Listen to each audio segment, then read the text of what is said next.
So holy crap, you guys, they did it. Nintendo did it. They actually came out with this Nintendo Direct, and they did have all their guns blazing. They came out swinging just like we were hoping they would, and they completely delivered what I think was a fantastic Nintendo Direct. It was far meatier, beefier, and chock full of content than I really expected.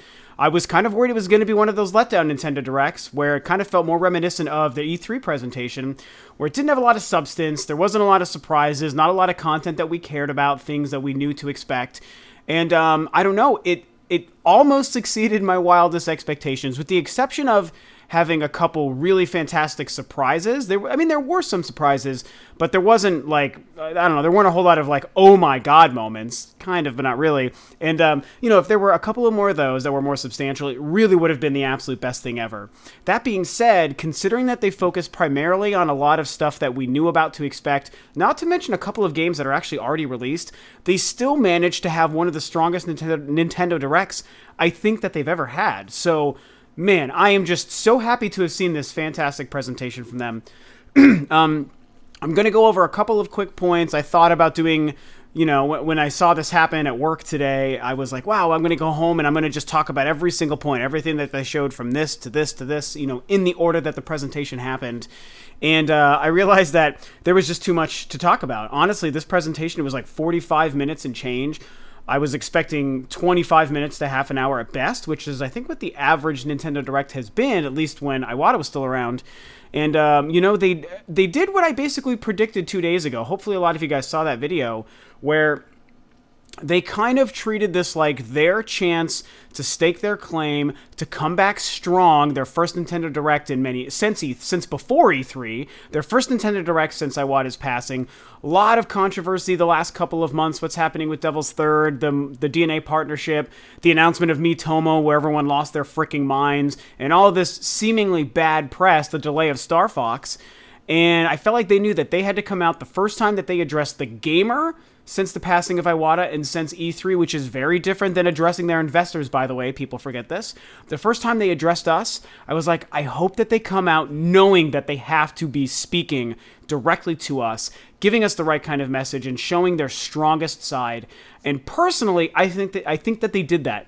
Obviously people may disagree. You're going to get opinions on varying sides, and that's totally fine. But I think that they just killed it. So anyway, because of that, they had so much content. It was 45 minutes worth of stuff. They spent a lot more time on 3DS stuff than I expected, but it was all great 3DS stuff, so that's fine. So I'm really just going to talk about, there's some stuff that was great news for fans of the thing that it was, but it wasn't really for me. I can still see that as great content, talking about like the Dragon Quest releases on the 3DS and the old Pokemon games and being able to share the Pokemon now through like the Wi-Fi network and all these things. I get that that's great. So I watched that and I was very pleased to see it. Some of the Animal Crossing stuff, very pleased to see it. It didn't get me excited though, because I don't really care about those things. So what I'm going to do is just talk about the couple things that I thought were fantastic for me as the fan that I am of these different things. And I put together like a pseudo list here. There's a couple of obvious ones. I'm just going to kind of talk about those and what's going on. I do have to say the other thing that I basically predicted they would do is they did start with a very quick sentence and acknowledgement of the passing of Iwata. Reggie started the whole show off, and he said, we appreciate the outpouring of support. It was a very hard time. It's the first time we've talked to you since the passing of Satoru Iwata. And he addressed that, like I was thinking that they would, but they didn't spend more than like 2 or 3 sentences on it because it's supposed to be a positive thing. And this is the future, coming up for the next basically 6, probably 7, 8 months maybe that they covered as far as their game releases. So, they did that, very respectfully spoke about him, which I really enjoyed that he did do that. Reggie and Bill Trinan were the other 2 people we heard from. Also something to be expected, which I did, of course, predict. So I'm going to talk about one of my favorite things. And I thought about making all these as little videos, like a video about this and a video about that. But I was like, that's kind of cheating. I just want to do like kind of a whole overview of the things that I was excited about. Some of these I may discuss further in detail later in videos. And if you guys want that, let me know in the comments below if you want me to go into, a whole video about this or that and the other. But anyway, so I'm pretty excited if you can't tell because I thought it was so great. So they started with such a wonderful surprise, and that was the reveal that the Twilight Princess HD remake is real. So that's why, I kind of air quoted surprise, because we didn't really know that we were going to see it, but there were rumors that we were going to see it, and it was like, is it real, is it not? Well, we now know that it's real. And I could not be happier, and for so many reasons. More than just the announcement and reveal of it existing, there's a couple of other great things that they're doing with it that I wasn't quite sure if they would, that make me even more excited. For one thing, it looks great. I was having a conversation with some people about this already. It's exactly what I expected, and it's exactly what it should have been. It's an up-resed version of Twilight Princess. It's just the same way they did the Wind Waker or The Last of Us or Gears of War. Like, they didn't build a new engine for this game. A lot of people thought, oh, what if it looks like the tech demo from 2011? Not once ever did I think that was going to be possible, and you would have been fooling yourself to think so. As much as that would be great and I would love it, that is a whole different engine. Like, that tech demo was created in the style of Twilight Princess, but it wasn't using the Twilight Princess engine running on the Wii U. No. That is a completely different build of a game from the ground up. So to remake a game that way, any game, again, if it's The Last of Us, if it's The Wind Waker, if it's Twilight Princess, you're building a whole new engine, which is a different level of man hours and money you have to put into that. Most companies aren't going to do that. I mean, I think it's happened before with examples I can't think of, but for something as epic as like that game, Twilight Princess, it's huge. That wasn't going to be the case. It's an up-resed version, and it's got this amazing lighting. I think it's gorgeous for what it is, because I only expected it to be what it is.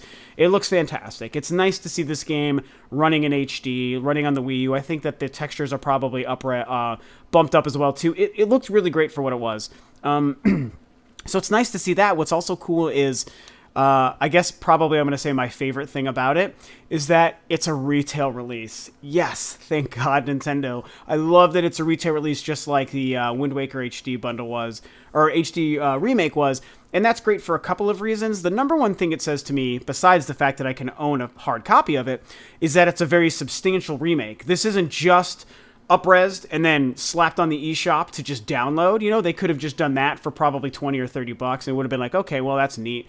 But if they're making it like this, if they're giving it this packaging, that means that there are significant changes to the game. There's a lot of meat to the game as far as like the content in it, beyond just the huge game that Twilight Princess was. And to me, it's going to justify its price of $50 or $60 or whatever it's going to be. I mean, The Wind Waker was sold as a retail release because there are huge, substantial changes to that game and amazing gamepad implementation. We can only hope that's going to be the same here. And to me, the fact that it is a physical retail release with a special edition bundle says that that's what's going to be happening. And so I'm so happy that that's what they're doing. It's great because I get a physical copy, and it's great because I think they're going to have huge changes in this game. Now, we don't know those changes. Reggie said we're going to discuss the many things that are different about this game later, because he did say that. People haven't been focusing on this, but remember, guys, he said, beyond just the amazing, beautiful visuals we've updated for this game, there's many, many other new features and changes that we'll be sharing later. And that's it. They didn't talk about how the game will be different beyond how it looks, you guys. So don't forget that. And that's part of the value that we should want out of this game. It's not just make it prettier graphics and make it good for 2015. It's not just make it pretty. It's make it better. Make it use the gamepad, maybe add content, maybe add online support. There's going to be probably crazy Miiverse support. And who knows what else. Maybe they have some weird old multiplayer goofy thing that they've thrown in there. Those are the things that actually make it a worthy purchase. That's a real, true remake, not just like make it prettier because people freaking love graphics, And again, I'm glad the game looks really good, but it's not all about the graphics. So that's really great. Also, they announced the amiibo for the game, which was the Wolf Link with Midna on top of him. And I gotta say, if it was just the Wolf Link, I would have been like, that's pretty cool. Not interested. But they threw Midna on that frickin' thing, and I lost my shit. Midna is like seriously like a top 5 gaming character of all time of any series for me, especially that Twilight version. Well, is that the Twilight? That's like the cursed version of her, like the little gnome creature version of Midna. She's amazing, and I am so glad that she's going to be in an amiibo form. And on the Wolf Link, that's so badass, and I know it's going to have more to do with all the extra content and things that we can do in this new version of this game, so I am beyond pumped for that. I need to move on from that so I don't make this video too long, but long story short, there's a lot of good things happening with Twilight Princess. I love that they started the show with this great surprise. It is real. It's a substantial release. It's like February or March 2016, just a couple of months away. Great way to start the show, Nintendo. Thank you so much for making that game. I'm excited to play through it again. Of course, the big thing that happened after that, let's get this out of the way, was like the 7 seconds that it showed for Zelda Wii U. Wow. So it showed me a couple of things. It showed me that they didn't really change the visual and art style or the look and feel of the game like I was thinking maybe was happening. It was just kind of a small theory in my head. I discussed it even recently with Terminator Juice on a podcast. I think that we did on the podcast. Maybe we were just texting about that. Terminator, if you watched that, tell me when I brought that up. I don't even remember. But I've been thinking for a while, maybe they did that because they're kind of changing a lot about the tone and the look of that game, which I would have been fine with. And it turns out that isn't true. They showed the same kind of, Zelda game that we had seen before, but it definitely looked better. It was running so smooth. It was super silky, sexy smooth. It looked fan-freaking-tastic. And all it was Link riding on a horse, and we got to see some of the open vista of Hyrule and what the color palette looks like, and the animation was so much more fluid. It looked fantastic. So showing that was really great. Fantastic transition from Twilight Princess HD into this new Zelda. They flashed 2016, confirming it's a 2016 Wii U game. We're in great shape there. Super smart for them to address it, even just that little bit, but of course, we're waiting for more stuff down the road. So that's all the Zelda stuff. They started off very strong with those 2 reveals about Zelda, Twilight Princess HD, the physical release, the Midna amiibo, and of course the small little visual showcase of Zelda Wii U. So really, really cool. I want to talk about Star Fox Zero, you guys.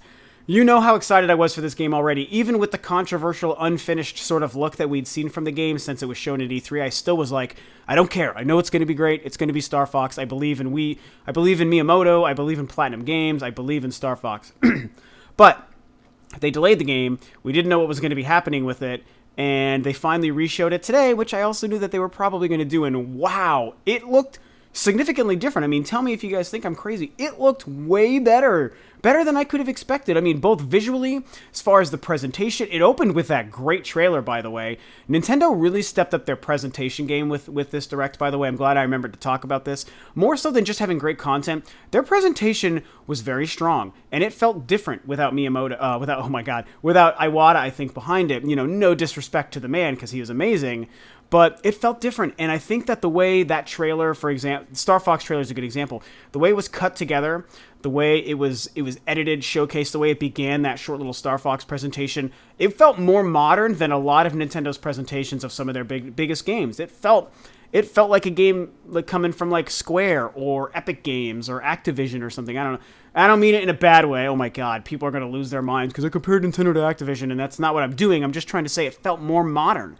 And I thought that was great. And then when we actually saw the gameplay, Bill Trinan took over at this point, and I just am so excited. They showed the land map. First of all, they showed some new levels. Visually, the game looks definitely better than it had previously. I am shocked at how much better all the textures, the character models, the environments, oh my God, it looks gorgeous. I mean, so much better than it did before. So very happy to see that. It turns out that this little bit of extra time really is helping, even just in the visuals department, let alone everything else. We saw a lot more enemies, action, and chaos going on. One of the things I loved was they showed us this great looking snow level, so it's nice to see the varying environments we're going to be going through. And they showed the Landmaster turn into this flying thing. Like, I don't remember what he called it, but all of a sudden now that can transform. All these different vehicles you can have can transform now in this game, and that is going to be a huge departure and change to the Star Fox combat, and I think for the better. It's going to add a whole new level of depth and strategy to what you're doing and how you're interacting with these levels, and that was like such an oh my God moment when I saw the Landmaster do that. So there's a lot of great things. They talked about how the gamepad support's going to be still so very integral, and I think that they've probably been tweaking that and making it much, much better. It was just an amazing presentation, great trailer. Way to go, Nintendo. Way to go, Platinum. Star Fox Zero is looking better than even my wildest dreams. At least my wildest dreams after the initial E3 reveal. I tempered my wildest dreams after the E3 reveal and stayed very excited, but now, even with what I was hoping they might be able to improve on the game, we're still very many months away, and that game looks so fantastic. By the way, they confirmed April 22nd for the release, so that was really exciting too. I mean, God, so many good things. Another thing that they showed that was fantastic, it may be old news, but I don't care, Xenoblade Chronicles X. Oh my freaking god. It's also looking better and better, and it should because it's already released in Japan, and we're only like 3.5 weeks or so away from the North American release of that game. And the couple of shots that they showed in this new gameplay trailer showed some newer areas and environments and some newer enemies. And I just can't even get over how epic and beautiful that game is. It is going to be... I mean, I'm playing Fallout 4 like it's like there's no tomorrow right now, but I'm telling you guys, like Xenoblade is gonna take all my Fallout 4 time. I just cannot wait. Really cool hearing how they talked about the retail release. You can go on the eShop now. I actually need to do this and download some packs that will help that'll improve the loading time and the performance of the game before you actually pick it up, which is pretty cool that they do that. It's like a patch before a game comes out that's ready to go, pre-installed patch. And then, of course, they confirmed anyone who's getting the digital version, that's actually part of that digital download, so you won't have to do that to improve the performance. That's pretty cool. And I know a lot of people buy their stuff digitally, and so I think that that's going to be really helpful for a lot of folks. So, I don't know, I feel like it's pretty inventive to be able to prepare. Basically, they're building on, the Japanese release came out months ago, and I think they've been able to find out how can we improve this so that by the time it releases in other territories, it won't need patches. Let's just get the patches out now. Really, really smart of Nintendo. So good going. Xenoblade Chronicles X blew my mind for like the jillionth time that they've shown it. So a couple weeks away, cannot wait. Have a special edition pre-order that I'll be picking up. So then they did a bunch of things, and they talked about a lot of Terminator Juice also pointed this out. A lot of RPGs in this, which was fine. I mean, RPGs are great. Nintendo's needed them, really. One thing that I really enjoyed that they showed off was Fire Emblem Fates. I don't know if this was new information today or if it was old news, but there's two versions of that game that are telling two different sides of the same war. I had no idea. Stoked to see that. Oh my god, I definitely will be picking up. There's a bundle. So I don't know the names. There's Fire Emblem Fates something and Fire Emblem Fates something else, and it's two different sides. You can get like a discount digitally if you buy one. And then there's a third aspect to the story that will come out later as like downloadable DLC, or there is a bundle pack you can pick up that has all three parts combined, so that's what I'm going to be getting. That is a brilliant move. What an amazing way to tell a story. I mean, this game is going to really be turning some heads, I think, this new Fire Emblem game on 3DS, so can't wait for that. They showed a bunch of other stuff, like I said, the Dragon Quest stuff, a pretty cool-looking Final Fantasy sort of action game for the 3DS. It kind of reminded me of, like, Monster Hunter, Pokemon stuff. Oh, content for games we already know about. Super Mario Maker's getting some other updates, like a better way to search via a phone app, which, by the way, I think that is being born out of the DNA partnership. So I think that's a great example of how the DNA partnership will also improve Nintendo's gamer and console-specific games and experiences for us. Not just the stuff that you're supposed to download on your phone and play like Miitomo, but how it's going to improve things that Nintendo already creates. So really cool to see what's going on there. Splatoon. So much new content for Splatoon. Some of it tonight, some of it tomorrow. This game, they said it's going to be supported up through January, so that's pretty cool. I feel like January we might finally have a slowing down of Splatoon support, but the more I've thought about Splatoon and seeing stuff like what they showed today, all this crazy new stuff that's coming out for free, Splatoon is like a revolution, I think, in game support, more so than I ever thought it was before, and I might make another video about that in the future. I've barely talked about Splatoon on the channel, excuse me, so it would be a good reason to do so. Very impressed with what they showed. Like, that was just so cool. What else? They talked about the Mario & Luigi game coming out for 3DS, which looks great. They showed a bunch of indie stuff. They showed Mighty Number 9 for a couple of seconds. A couple of interesting, Nindies at home and eShop only indie stuff. That looks cool. I don't really get into those games, you guys know, but it does admittedly look cool. I will be picking up a physical copy of Mighty Number 9, so that's pretty neat too. So they did all that stuff, and it was all very, very smartly handled and well presented, and some of it was really funny, It was fantastic, And then they closed with the big thing, which was the reveal of Cloud in Super Smash Bros. So that is pretty freaking huge. I have a very huge group of friends back home who are not really big Nintendo gamers. They're mostly PC guys. Excuse me. But within this group is a lot of them, they grew up just with like knowing and loving Final Fantasy. Like Final Fantasy 7 is like huge. One of my buddies has a Final Fantasy tattoo, and like that's just it's just a thing for this group of my friends. And these guys are preparing to like buy Wii U's and Smash Brothers just because of this reveal of Cloud. It was a fantastic trailer. It was a great surprise. There's a lot of content coming with Cloud. What a wonderful character to put into Smash Brothers. And I'm really happy to have seen that, and it's curious. I mean, does that mean anything for a Square Enix partnership? Who knows? We always want to wonder if third-party characters in Smash Brothers mean that relationships with Nintendo and these companies are very healthy, and hopefully that is the case, especially with like the Dragon Quest rumors for the Nintendo NX. Maybe that's what's happening here. Who knows what could happen with Final Fantasy 15? Maybe there's something happening there as well. We just don't know, but it was a great reveal. Very, very smart thing for them to show. Wonderful surprise. And they also teased at the end that in December there's going to be another Smash Brothers specific presentation. So, some people wondered if we were going to see the reveal of the fan-voted Smash Ballot character today. And what's interesting is maybe that was Cloud. I certainly could see Cloud being a fan ballot winner, but they didn't say he was that. And the fact that there's also a Smash presentation coming in a couple of weeks makes me wonder, well, maybe Cloud is just a character they planned on doing, and the Smash ballot is going to be part of the presentation in December. So we just don't really know. It could be any one of those things, or it could be neither of those things. I guess we're going to see. But anyway, all in all, that's my not-so-quick summary. I mostly just wanted to talk about the things that I got excited about. I'm sure there's something I forgot, you guys, and I'm sorry. I should have looked at my list a little bit better, and I didn't prepare everything the way I wanted to, but there was just so much, and I had to make this video hours after it happened. I don't have the luxury of not working. I was on my lunch break at work watching the whole thing on my phone, so I had to then go back to work, finish up in the office, come home, go to the gym, and here I am now finally talking about it. So there's probably some things I missed, but those are the things that I knew I needed to talk about. Twilight Princess blew my mind. Love the amiibo. Zelda Wii U looks fantastic. Star Fox blew my balls off, coming out in April. Oh, we got so many dates, by the way. We got a lot of dates, which was really cool to see. Oh, I'm so glad I remembered this one. They did talk about Hyrule Warriors on the 3DS, which I cannot wait for, and they introduced a female Link today. Like, what the hell? It's not really a female Link, but it is at the same time. It's a character called Linkle, and I will admit, first off, the name is terrible. That is like the worst thing about today's Direct was the name Linkle. I was like, ooh, you probably should have thought another couple of weeks on that name, but that's okay, because that's not what matters as much as the character, her design, and her combat in that game, and what she's going to add to the Hyrule Warriors universe. I'm sure we're going to get a Wii U version of her eventually as well. Really fantastic. Is this going to add to the lore down the road? I feel like it's very possible. I feel like Linkle, God, I hate saying that name.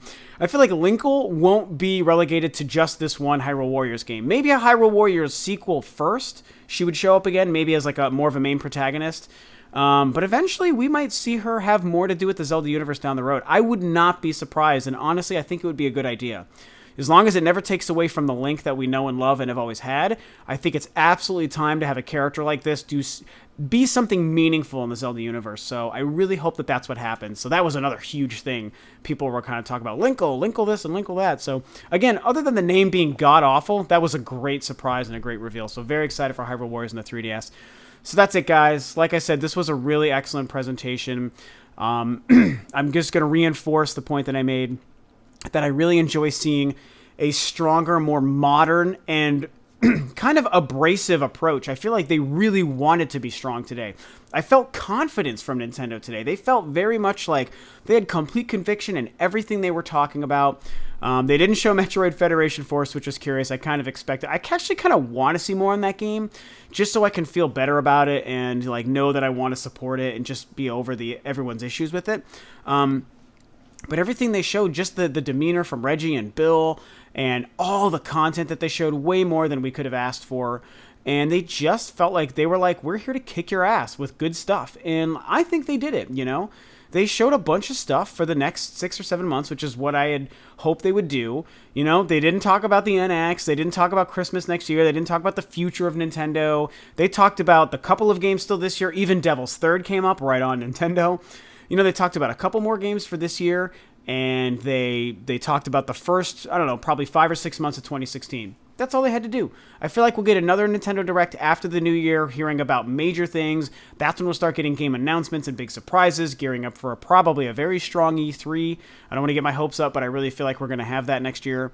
And it was just awesome to see Nintendo be strong and confident today. You know, they felt very much more modern than they felt in a long time. Like I said, I think that's a driving point that I want to drive home to you guys as I close out here.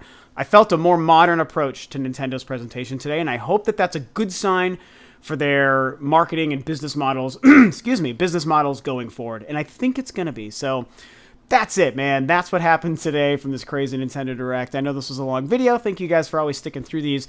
Of course, share your thoughts. What do you guys think about all this stuff? Did you love it as much as I did? Did these things that I love make you as excited as I didn't? What about the things I didn't talk about? What did you love from today's Nintendo Direct? Even if it was none of the things I talked about, what has you excited? This was a great show today, guys. It feels good to feel good about Nintendo again, you know? So that's it. Thanks as always for tuning in. Keep on rocking at Nintendo. And this is Rob of Rule of 2 Review. I'll catch you guys next time on another video.